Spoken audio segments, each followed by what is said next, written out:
Welcome to Sengoku Daimyo's Chronicles of Japan. My name is Joshua, and this is episode 92, Death or Taxes, aka Don't Piss Off Umako. Before we get going, a quick recap. We are still in the late 6th century, and since the death of Nunakura Futodamashiki, aka Bidatsu Tennou, things have been a bit crazy. The number of apparently legitimate heirs was rather impressive. There were the various siblings of Nunakura, both full and half-siblings, and there were his children and his siblings' children. On top of that, there were some truly tense politics amongst some of the most powerful families in the realm, particularly the ancient Mononobe and the more recent Soga family, who had tied themselves so closely with the royal family through marriage that at this point, just about every possible heir to the throne was in some way a Soga descendant. The stories of this era have been filled with stories of death, war, and struggles for the throne. Finally, there was the tension between Buddhism, which was first introduced in the early 6th century, and the established worship of the various kami, which also speaks to the tensions between various sources of spiritual political authority. As we discussed in the last 2 episodes, when Nunakura passed away, Prince Anahobe tried to take the throne. And he was initially thwarted by Miwa no Kimi no Sakai, aka Sakai no Kimi. Anahobe, possibly with the assistance of his brother, Prince Hasebe, as well as Mononobe no Omuraji no Moriya, killed Sakai no Kimi, pissing off Nunakura's former queen, Kashikiya Hime. Next, Nakatomi no Muraji no Katsumi, in support of Mononobe no Moriya, attempted to curse several of the candidates with stronger claims on the throne, and when that didn't work, he just out-and-out killed Crown Prince Hikobito, getting offed himself in the process. Throughout all of this, another prince, Tachibana no Toyoi, apparently ascended briefly, but seems to have died of natural causes. In the process, however, he provided legitimacy for his own children as royal princes and princesses to also contest for the throne. Moriya's support of Anahobe's claim led to the death of that prince as well as Prince Yakabe, and eventually Moriya and his family as well. And yet, despite the loss of the Mononobe family and Prince Anahobe, the next heir to the throne, with the approval of Queen Kashikiya Hime, I might add, was none other than Prince Hasebe, aka Hasebe, a full brother to the rebel Prince Anahobe, and the focus of this episode. If this all seems a bit confusing regarding the individuals and different factions, then congratulations, you've been paying attention. The narrative certainly seems to be missing some key information, likely lost in the attempt to either whitewash some of the more contentious historical records, or simply due to the chronicler's attempts to create a more straightforward narrative out of a complex era which probably saw various courts competing to be recognized as the court that was actually making the decisions, something that doesn't exactly fit in the attempt to tell the story of a relatively unbroken royal line. And yet, despite the chaos, we do see a solidification of power and control in general, as evidenced by the shift in the late 6th century tomb structures. As I may have mentioned in previous episodes, the Yamato area continued to build monumental round keyhole-shaped tombs, but that shape of tomb simultaneously declined in nearby regions, which saw more round or square-shaped, or even square keyhole-shaped tombs instead. On the other hand, at the periphery, at the farthest reaches of the archipelago, we continue to see round keyhole-shaped tombs in the Yamato style. Now, this is all likely due to a consolidation of Yamato's power and authority. Previously, we had seen that start with the proliferation of the Yamato-style tomb, but even from early times, those round keyhole tombs were interspersed with other, typically smaller tombs. The general assumption, based on the size, grave goods, and other archaeological features, is that the round keyhole tomb, at least in a Yamato cultural context, was reserved for the Yamato royal family and only those of the most elite status. In the Yamato and Kawachi regions, this seems to have held true, but further afield, local magnates adopted the round keyhole tombs for themselves, perhaps even appropriating some of the prestige of that tomb shape to their own purposes. Similarly, it is very likely that Yamato did not exactly have the power to stop local rulers from building whatever the heck they wanted, despite the impression given by the chroniclers that all was hunky dory as soon as Mimaki Iribiko and Ikume Iribiko sent out people to subdue the four corners of the archipelago. Whether because of an increased military might or because of a cultural change in accepting Yamato's leadership, more and more lands seem to be more directly under Yamato's sway, following their customs and accepting their position in the Yamato hierarchy.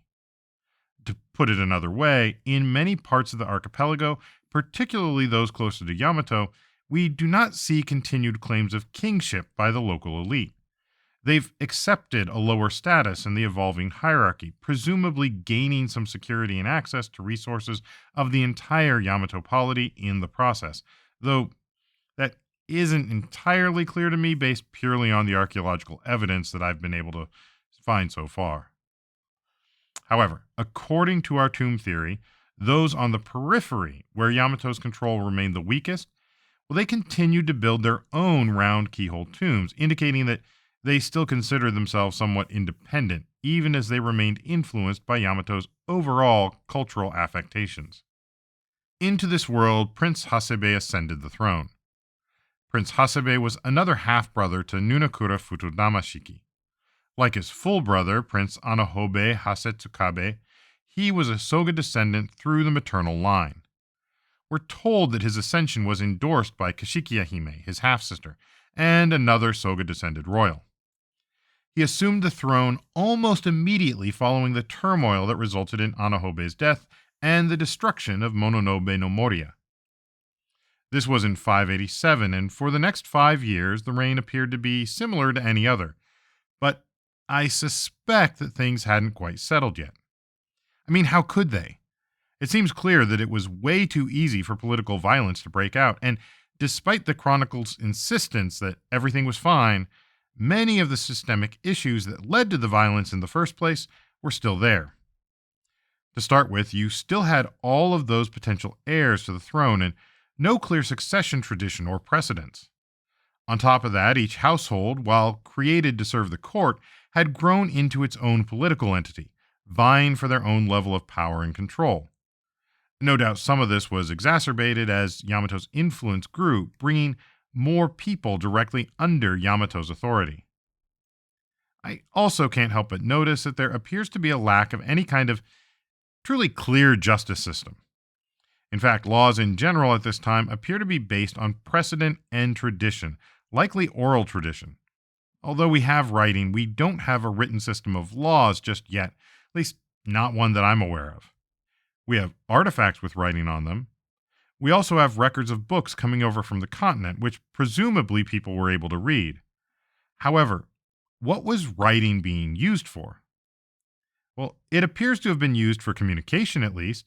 For example, diplomatic missions or to send instructions and receive information back from the various lands under Yamato's rule. David Lurie notes that this was a kind of practical writing, and it wasn't exactly the same as the kind of extensive journaling that we would see later.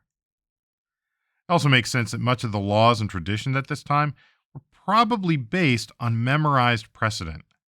Groups like the Kataribe were organized around an oral tradition, and even the Kojiki was based on a tradition of oral recitation that was still in place by the late 7th century.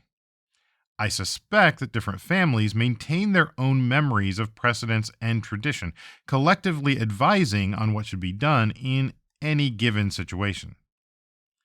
This isn't exactly the kind of legal system with firm and fast rules, with everyone equal under the law, and some sort of immutable code. That wasn't solely because it wasn't written down, mind you. There are plenty of cultures with oral traditions that maintain very clear sets of laws. However, in this case, it was not written down, and given what we see and what we know about later court legal precedent was kept in the memories of various individuals in different families, all of whom were competing for their place in the hierarchical structure that had been created. Therefore, as long as you could get enough people on your side, then you determined what was just and what was not. And of course, it was the winners who wrote, or at least remembered, the history. Strong leadership may have been able to keep things stable, But during any change, things could get a little bit messy, as we've seen time and time again. And had Anahobe and the Mononobe been triumphant, we'd likely be reading a very different telling of events. Hasebe's ascension didn't really change any of that, other than the person at the head of the system. Still, things seemed to hold together all right, and with the recent purges, hopefully things would settle out after a while. The reign started with the standard ceremonies. Soga no Umako was confirmed as Oomi, and though other ministers and daibu, or high officials, were confirmed, nobody else is named. Hasebe's palace was set up at Kurahashi, presumably in the hills south of modern Sakurai. His wife was Koteko, daughter of Otomo no Nukade. In Hasebe's first year, Baekje sent envoys that included Buddhist priests and relics, along with various Buddhist artisans. We'll probably touch on them more at a later date, but for now I'll note that with their coming, Soga no Umako consulted with them on several matters regarding Buddhism, and then he went ahead and pulled down the house of a man named Konoha and started working on yet another temple. This one is known to us as Hokoji, though it's more popularly known to us by its common name, Asuka-dera. Asuka-dera is perhaps the oldest purpose-built Buddhist temple commissioned by the state, and I think we can do an entire episode just on that temple alone. The Chronicles make out that it was built to commemorate the supernatural support granted to Umako in his battle against Mononobe no Moriya, though it's impossible to know for certain how much of that is true. What we can say is that this time there were no dissenting voices from the Mononobe, nor the Nakatomi, and Asuka-dera would become one of the major temples of the Asuka period. Later, when the capital was built at Heijō-kyo in modern Nara, the temple was moved to the new capital, and the complex in Asuka dwindled in importance. Today, you can still visit a temple at the site of Asuka-dera, but it's a shell of its former self, having been rebuilt on a much smaller footprint than before. You can, however, go and see the original Buddha statue, or at least the reconstructed form of it, as the original icon was severely damaged in a fire at one point. But building up a proper temple and pagoda in the continental fashion would all take time. For now, it appears that they were just breaking ground on new construction. This was different from what they'd done before, which was just to repurpose a part of an existing house into the temple. And therefore, building the whole thing from scratch, that was going to take some time. And simultaneously, it wasn't just the buildings that were needed. We're told that several Buddhists returned to Baekje along with the envoys. It's said they went back to Baekje to gain further instruction in Buddhist teachings. This was the nun Zenshin, daughter of Shiba Tato, and her companions, who had been ordained at the order of Soga no Umako to help staff his first attempt at building a worship site at his house. Now, the following year, in 589, we're told that there were 3 inspections that were sent out along the various circuits or roadways of eastern Honshu. These circuits were regions of Japan and come from a continental tradition that would be formalized in the law codes of the early 7th century here in the archipelago. Generally speaking, there are usually 7 circuits, 8 once Hokkaido comes into the picture, and then the capital region, often known as the home territories around Yamato and the Nara Basin. Kyushu and Shikoku were each covered by their own circuits. The Saikaido, or Western Sea Circuit, covered all of Kyushu and eventually the Ryukyu Islands as well, while the Nankaido, or Southern Sea Circuit, covered from the south of the Kii Peninsula and the island of Shikoku. Western Honshu was covered by another 2 circuits. There was the Sanindo, the Mountain Yin Circuit, and the Sanyodo, the Mountain Yang Circuit. Yin being related to the dark and the north, the Sanindo covered the areas to the north of the western mountain range along the Japan Sea coast, from the land of Tamba west to Iwami, including the lands of Inaba and Izumo. In contrast, Yang was related to the south, and so the Sanyodo covered the regions from Harima, next to the land of Setsu, part of modern Osaka, and from there it stretched along the southern side of the mountains, covering down to the Seto Inland Sea, all the way to the western land of Nagato, part of modern Yamaguchi Prefecture, and it included things such as the ancient land of Kibi. Finally, there were the three circuits of Eastern Honshu, which were the subject of the Chronicles entry in 589.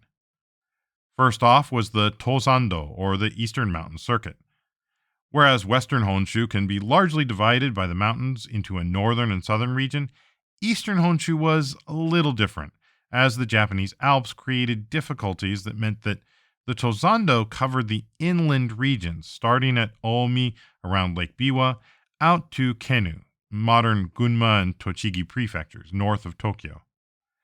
It would eventually include the distant regions of Dewa and Mutsu, which covered pretty much all of Tohoku region up to Hokkaido, although those were still largely outside of the area of Yamato influence, and home to what the Yamato court called the emishi. The man sent to inspect this region was named Omi no Kamafu, fitting given that Omi was at the western end of the circuit. Next, they sent Shishibito no Omi no Kari to inspect the Tokaido, or Eastern Sea Circuit. This circuit proceeded from Iga, Ise, and Owari eastward along the Pacific coast to Hitachi in modern Ibaraki Prefecture. It includes much of modern Tokyo and is likely one of the more well-known, if only for things like the JR Tokaido line.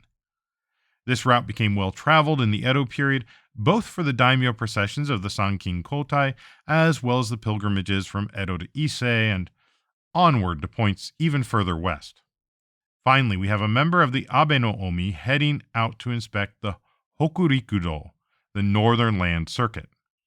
This was largely the area known in the Chronicles as Koshi, along the Japan Sea coast. The Abe family may have had some influence in that region, though it is said they originally came from the land of Iga, just east of Yamato. However, we aren't given a specific individual's name. Abe no Omi is just the family name and their kabane rank, and could indicate any member of the Abe family. This may have to do with the actions of Abe no Hirafu in the late 7th century, but at this point in the story, it's kind of unclear. We're provided the given names of the other inspectors, however, Kamafu and Kari, so it stands out that we have nothing for the inspector of the Hokurikudo other than their family name. Other than the mention of the circuits and the inspections that the court was conducting, this seems to be fairly mundane entry, though it does link to some later events. Still, it provides a little more evidence for the expansion of Yamato's direct control. The idea that there were court inspectors checking up on these territorial circuits suggests that they were a somewhat active part of the bureaucracy of the court. Previously, the court had set up the miyake, or royal granaries, which were extensions of royal authority in various areas.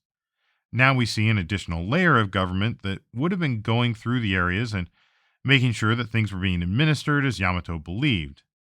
It also suggests that there were those in these circuits who were beholden to Yamato in that they were required to produce some kind of evidence for what they were up to, and likely some form of taxes. The year after, in 590, the big news was apparently the return to Japan of Zenshin and the others, and we're told they took up residence at a temple in Sakurai, very possibly a reference to Hokoji, or Asuka-dera, the newly founded temple we just discussed. Asuka is technically outside of the modern bounds of Sakurai City, but at this time the name Sakurai probably referred to a slightly larger and more nebulous area.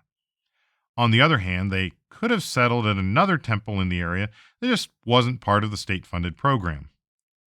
In that same vein, later in 590, we're told that people went up into the hills to get timber for building Buddhist temples, and many more people, most of them with connections to the mainland and especially the Korean peninsula, were ordained. Buddhism was starting to grow more popular, and it was being better patronized by the elites, and soon we'll start to see more and more temples popping up all over the place. In 591, we see the final burial of Nunakura Futodamashiki, aka Bidatsu Tennou.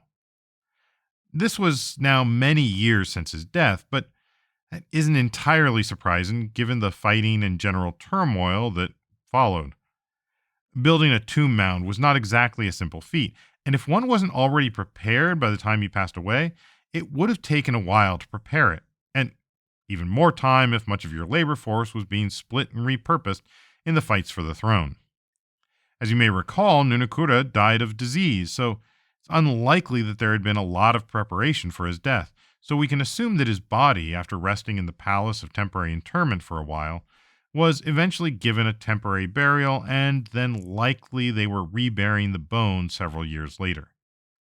This isn't exactly unheard of, but it does seem that this was an exceptionally long period between death and final burial. The location of his tomb is said to be on the western side of the mountains outside of the Nara Basin, in the area known as modern Taishi, in the south of Osaka. This seems to have been a new region for royal burials, from what I can tell, but there would be several important Asuka era burials located in this region. Later in the same year, Hasebe and the court indulged themselves in something that was becoming almost a tradition, wondering aloud if they should go marching over to the peninsula and reestablish Nimna. There was apparently no thought given to the fact that Nimna had not been a going concern for quite some time now, and this may have just been the popular casus belli of the Yamato court. Of course, all of the ministers were for it, agreeing that it would be just the best if they could go over there and get Nimna started again. And so they set in motion the necessary work of gathering an army. This wasn't a simple task and would take quite some time to get the word out, gather men together, and have them all meet down in Tsukushi at the court's outpost down there. Not only that, but there would need to be boats made and armor and weapons would have to be ready. This was quite the undertaking, and we're told that they would eventually gather over 20,000 men, though that seems like it could easily be an exaggeration. They named 5 generals, or Tai Shogun. Now, this is different from the shogun of later years, the Sei Tai Shogun, or general for subduing barbarians. This is just the title of general, Tai Shogun, and there were apparently 5 people who were running things, possibly referring to 5 different forces that were going to go over, or it may have been a political thing to ensure that people of rank were given opportunities. It's interesting to see the names, as we've heard some of the family names at least before. So the 5 generals were Ki no Maro no Sukune, Kose no Omi no Hirafu, Kashiwade no Omi no Katafu, Otomo no Kui no Muraji, and Katsuraki no Onara no Omi. Then various other Omi and Muraji level individuals were placed in charge below them. They were all stationed in Tsukushi, and 2 men, Kishi no Kana and Kishi no Itahiko, were sent to Shilla and Nimna respectively. Presumably, they were going to try and work something out before things got ugly. And that was all listed in the 11th month of 591, and preparations were still ongoing by the time of the next entry, in the 10th month of 592. So, remember how I mentioned at the top of the episode about how many of the systemic issues that had led to so much war and bloodshed were still a thing? Yeah, despite the seemingly rosy and downright mundane picture of the last 5 years, things were apparently not quite as stable as they may have looked. And I say that mostly because of what had happened in the 10th month of 592. We're told this was the winter, possibly around late November or December according to our modern calendar. Trying to map the ancient lunar calendar dates to modern solar dates are a whole thing, trust me. Anyway, it was during this season that someone brought in a wild boar and they presented it to the sovereign. And there was nothing too sus going on there. It was not like it was a white boar or some kind of unusually large animal. No, what was remarkable was not really the presentation at all, but what it kicked off, because Hasebe took one look at the boar and made an offhand comment, which Aston translates as, "When shall those to whom we have an aversion be cut off as this wild boar's throat has been cut?" Now, just in case you didn't get the allusion, he was basically wondering when those whom he didn't like would be killed. Though possibly he meant cut off in another sense. I think it's pretty clear that he wanted some people taken care of, if you know what I mean. I would liken it to a phrase attributed to King Henry II of England, who said to have wondered aloud, "Will no one rid me of this turbulent priest?" which then led to several men heading out and eventually killing Thomas Becket, the then Archbishop of Canterbury. While Henry may not have actually ordered the killing of Thomas Becket, someone with whom he'd been in a bit of a power struggle, well, his words certainly ended up being the catalyst that led to the Archbishop's eventual demise. Similarly, here, that certainly seems to have been the intent, or at least it is how it was taken. Word of the sovereign's outburst made it back to none other than Soga no Umako, the Oomi himself, who grew more than a little bit worried. Didn't help that word was also coming that the royal household was apparently stockpiling weapons, more than usual. Soga no Umako, putting two and two together, came to believe that Hasebe was talking about him, and though there wasn't a particular reason given, it does suggest that there were some things going on below the surface detailed by the Chronicles, and we can speculate on a few of them, I suspect. First off, Hasebe had not been the first choice for sovereign, and he didn't really enter the picture until after the death of his brother, Prince Anahobe.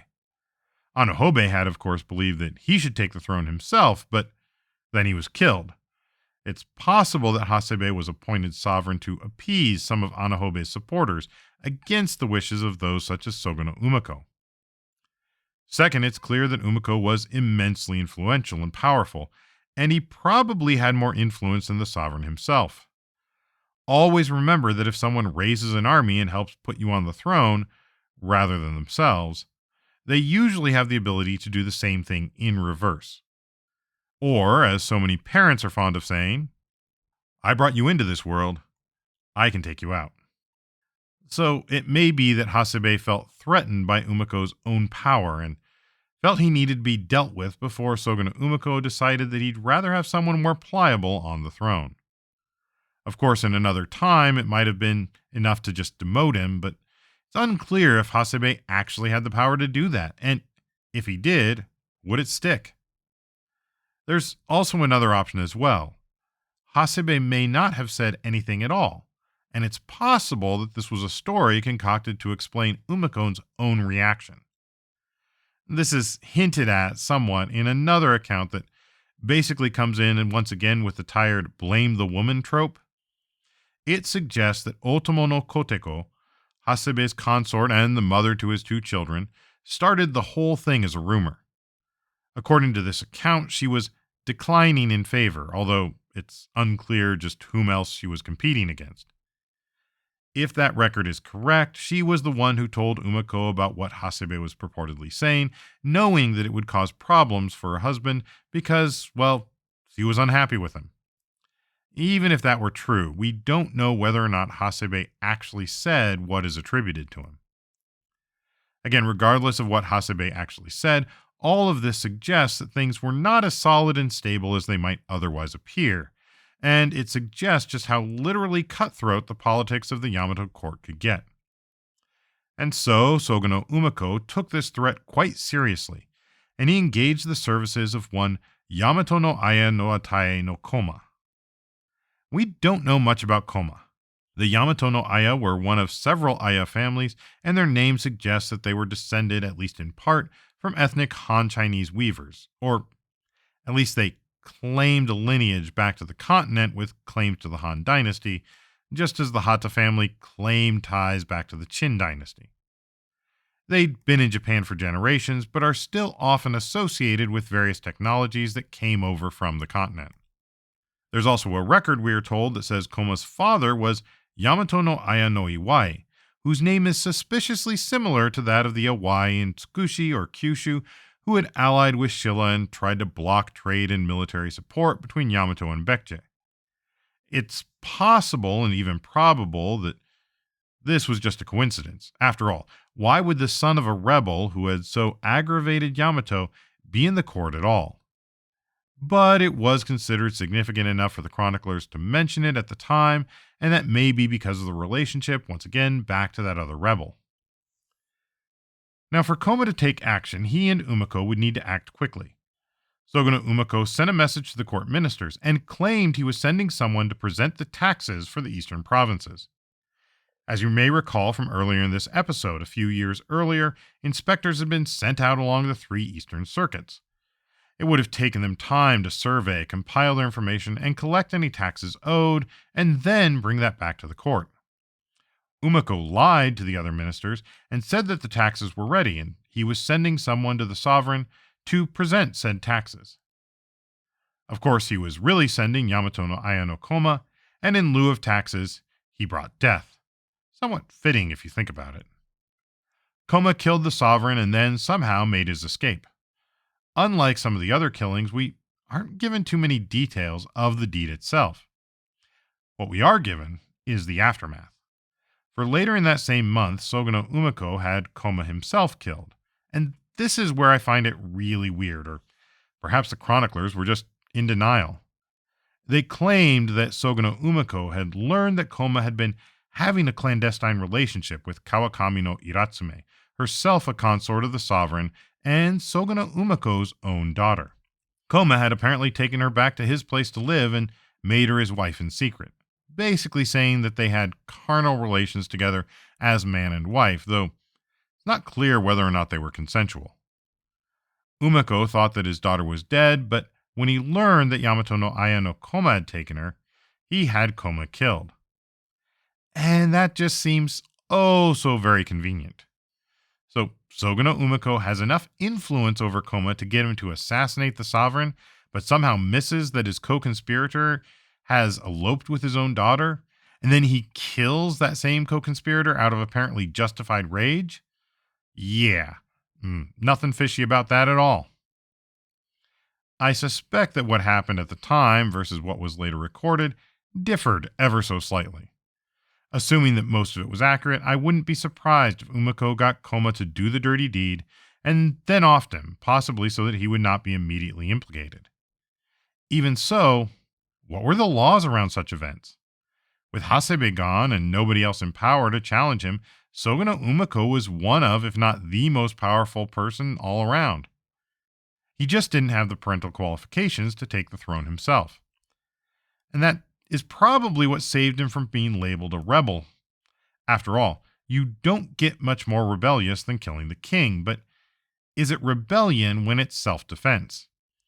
Here's where the lack of a strict law code likely came down on the side of Soga no Umako, because despite his involvement, nobody seems to have gone after him or taken him to task. In fact, he would remain a powerful figure in the Yamato court for years to come. There are also several figures who seem to have remained absent from all of this, but it would be interesting to know where they came down. The first was Prince Umayado, aka Shotokotaishi.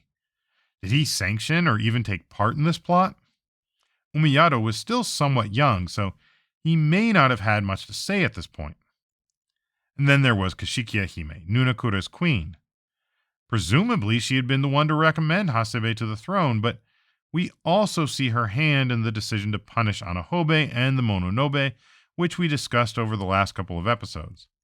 She is often kept at arm's length in the narrative, however, which may be because of what the chroniclers already knew. With the court once more in need of an heir, they searched high and low, and the assembled ministers finally settled on the candidate they thought would be best of all of them, Kashikiya Hime herself. And it makes sense. Kashikiya Hime, who is known today as Suiko Tennou, clearly knew how the court operated. She had sanctioned, if not outright directed, the deaths of Anahobe and Mononobe no Moriya. On the other hand, the patriarchal society of the day, and even that of modern-day scholars, questioned her fitness for the job. Many have pointed to the strongman tactics of Soga no Umako, as well as the focus on Prince Umayado, whom she made her crown prince, and whom we are told assisted in all areas of government. In fact, it often seems as though Umayado and Umako are the ones actually running things, with Kashikiya Hime as a puppet. On the other hand, perhaps there was something even more complex, a conspiracy between Umako, Umayado, and Kashikiya Hime. She may have also been something of a compromise candidate, something that all the different factions could get behind. We'll explore all of that and more as we get into her reign in the coming episodes, along with the role played by Prince Umayado. We'll also look more in depth at the spread of Buddhism and the temple building that would pick up shortly after Kashikiya Hime came to power. Until then, thank you all for listening, and thank you for all of your support. If you like what we're doing, please tell your friends and feel free to rate us wherever you listen to podcasts. If you feel the need to do more and want to help us keep this thing going, we have information about how you can donate on Patreon or through our coffee site, ko-fi.com/Sengoku Daimyo, or find the links over at our main website, sengokudaimyo.com/podcast, where we'll have some more discussion on the topics from this episode. Also, feel free to tweet at us at Sengoku Podcast or reach out to our Sengoku Daimyo Facebook page. You can also email us at thesengokudaimyo@gmail.com. And that's all for now. Thank you again, and I'll see you next episode on Sengoku Daimyo's Chronicles of Japan.